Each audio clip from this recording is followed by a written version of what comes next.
दुनिया के सबसे बड़े गोट पॉपुलेशन वाले देशों में से एक है, जहां बकरी पालन केवल एक पारंपरिक व्यवसाय नहीं बल्कि तेजी से बढ़ता हुआ कमर्शियल बिजनेस बन चुका है। भारत में गोट मीट की डिमांड लगातार बढ़ रही है। इसके अलावा कई क्षेत्रों में गोट मिल्क की भी अच्छी मांग देखने को मिलती है। Hotels, restaurant, meat processing units, local markets और लाइव स्टॉक ट्रेडर्स नियमित रूप से हेल्दी गोट्स की खरीद करते हैं।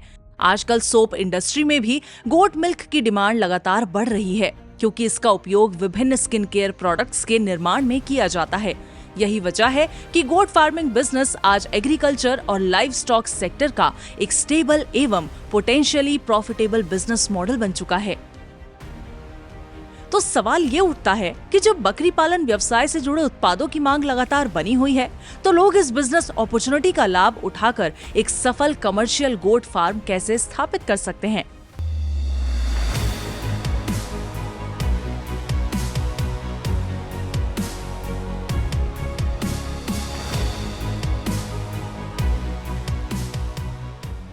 गोट फार्मिंग बिजनेस को सही प्लानिंग और साइंटिफिक मैनेजमेंट के साथ कमर्शियल लेवल पर शुरू किया जा सकता है। यह सिर्फ पशुपालन का व्यवसाय नहीं है, बल्कि एक ऐसा इंटीग्रेटेड लाइफ स्टॉक मॉडल है जो मीट प्रोडक्शन, मैन्योर प्रोडक्शन और कुछ क्षेत्रों में मिल्क प्रोडक्शन के माध्यम से मल्टीपल इनकम सोर्सेज प्रदान करता है। इस बिजनेस में animal health management, disease control और प्रॉपर न्यूट्रिशन सबसे महत्वपूर्ण होते हैं। यदि समय पर वैक्सीनेशन और पशुओं की उचित देखभाल ना की जाए, तो मोर्टेलिटी रेट बढ़ सकता है और फार्म की प्रॉफिटेबिलिटी प्रभावित हो सकती है। ब्रीड सिलेक्शन और हाउसिंग मैनेजमेंट में की गई गलतियां भी उत्पादन पर असर डाल सकती हैं। गोट फार्मिंग एक ऐसा लाइफ स्टॉक बिजनेस है जिसकी डिमांड ग्रामीण और शहरी दोनों बाजारों में लगातार बनी रहती है।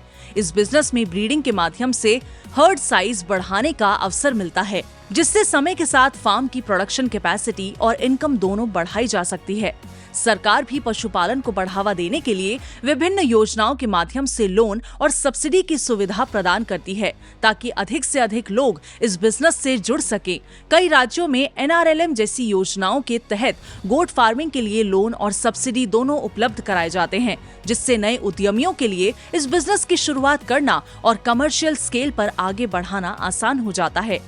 और सबसे खास बात, इस बिजनेस को स्मॉल, मीडियम और लार्ज स्केल तीनों स्तरों पर शुरू किया जा सकता है। उद्यमी अपनी इन्वेस्टमेंट कैपेसिटी, उपलब्ध भूमि और मार्केट डिमांड के अनुसार इसकी शुरुआत कर सकते हैं। यह एक स्केलेबल बिजनेस है जिसे छोटे स्तर से शुरू करके कमर्शियल स्केल तक आसानी से विकसित किया जा सकता है।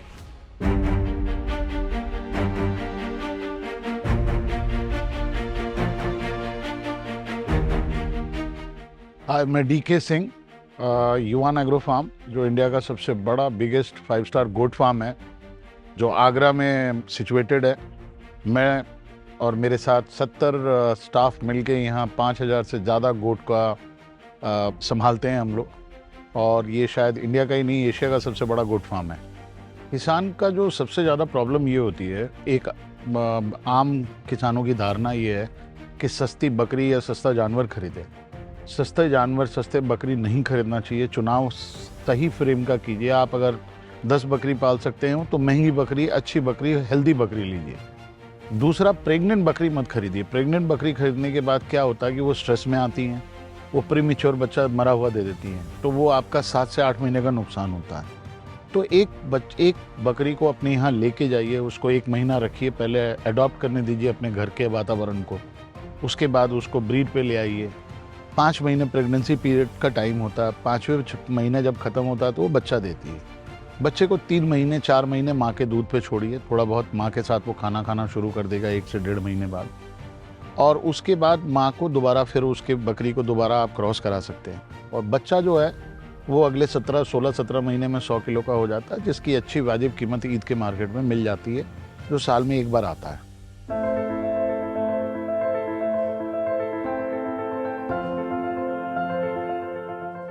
अमूल और देश के कई बड़े लाइवस्टॉक एंटरप्रेन्योर्स संगठित पशुपालन मॉडल के माध्यम से एनिमल बेस्ड बिजनेसेस को कमर्शियल स्तर तक विकसित कर चुके हैं। इसी प्रकार scientific goat farming, quality breed selection और मजबूत मार्केट नेटवर्क के साथ एक गोट फार्म को भी लंबे समय में बड़े प्रॉफिटेबल एंटरप्राइज में बदला जा सकता है। यदि आप गोट फार्मिंग बिजनेस को लार्ज स्केल कमर्शियल लेवल पर लगभग 5 एकड़ भूमि के साथ स्थापित करना चाहते हैं, तो इसके लिए 60 लाख से 70 लाख रुपए तक की इन्वेस्टमेंट की आवश्यकता हो सकती है। फार्म को एफिशिएंटली ऑपरेट करने के लिए लगभग 15 से 20 लोगों की मैन पावर की जरूरत पड़ सकती है। साथ ही water pumps, lighting, feed processing और फार्म ऑपरेशंस के लिए लगभग 5 से 10 किलोवाट पावर रिक्वायरमेंट की आवश्यकता हो सकती है। वहीं इस बिजनेस में प्रॉपर मैनेजमेंट और मार्केट कंडीशंस के अनुसार 20 से 25% तक का अप्रॉक्सीमेट प्रॉफिट मार्जिन प्राप्त किया जा सकता है।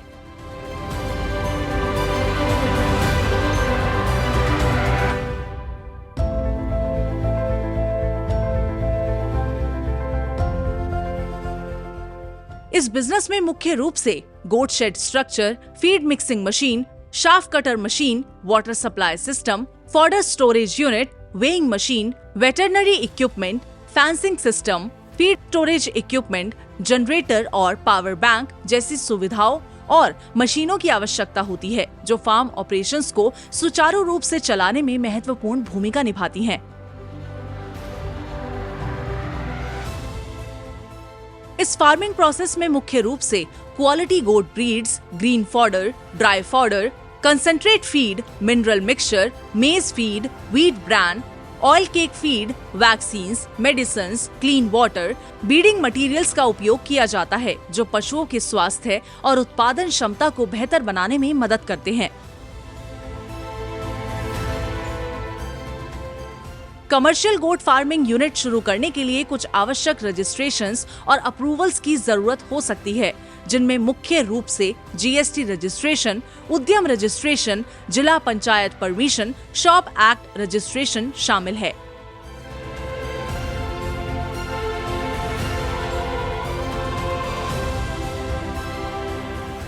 अगर आप अपनी खुद की कमर्शियल गोट फार्मिंग यूनिट शुरू करना चाहते हैं और पूरी गाइडेंस चाहते हैं, तो अभी कॉल करें 7408733333 या 7607655555 पर।